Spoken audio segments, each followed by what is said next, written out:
Here are the top 5 buy lows you need to pay attention to. First up, my man, Evan Mobley. Evan Mobley is someone that I was super high on during draft season. Although he has been decent, he has not performed on the level that I believe he will perform on. Now, I get it. So far, he's coming out the gates kind of slow. So maybe you're like, I don't know.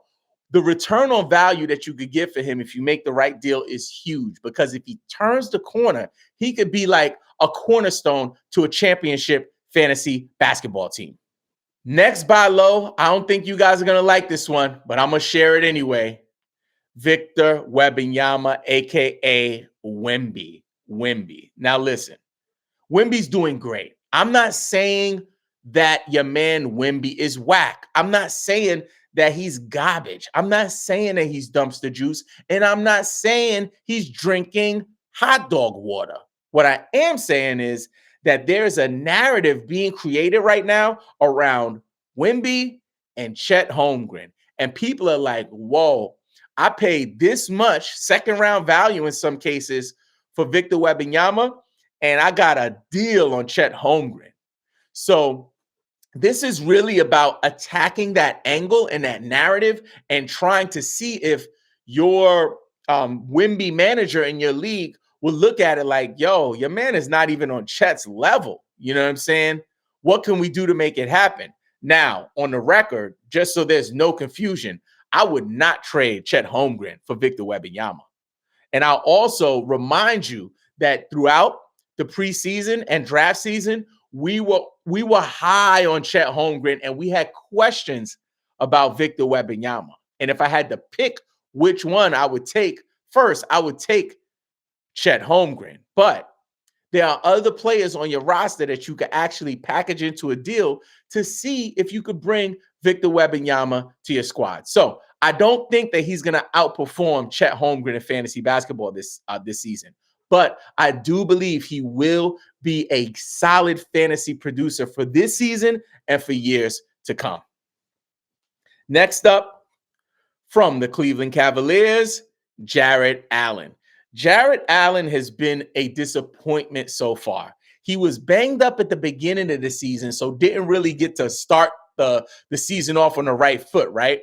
But Jarrett Allen has been a double-double machine for the last few years. Even in his Brooklyn days, right? When he played for the Nets, he was solid. Coming over to the Cleveland Cavaliers, he's been like a double-double machine. So I don't give a shit, Sue Puppy. If you have a league manager who is like panicking, like struggling to believe in Jarrett Allen, this is your opportunity to sneak in and buy low. Next up, Jrue Holiday.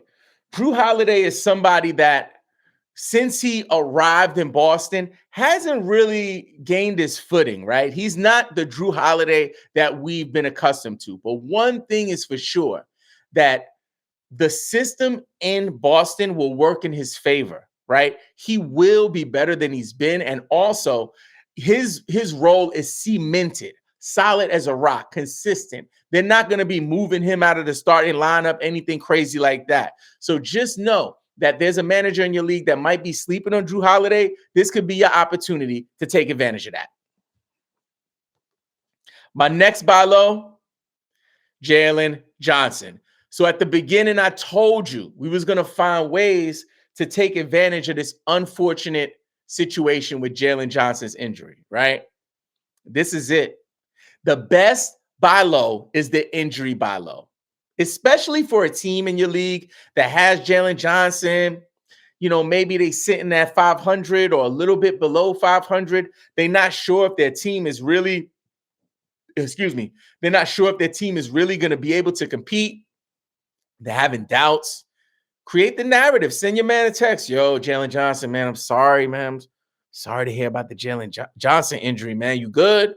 Man, I'm good, man. Are you sure, man? I'll send over a bouquet for you, man. Like what you need. Like gas him up, get him stressed, get him mad. Invoke some kind of emotion, right? To like get them thinking like, yo, what am I going to do? I don't even have spots on my IR for this guy. Like, what am I going to do? I know what you could do. You can send him over to my squad on a low. So, although I believe 4 to 6 weeks, especially if you have an IR spot that you can spare, like it's okay to wait it out for most managers. But there's somebody in your league that needs instant gratification. They need to see it happen now. They can't wait. They're impatient. And this is your opportunity to take advantage of it. So I would send multiple offers for Jaylen Johnson because his stock will not get this low again this season.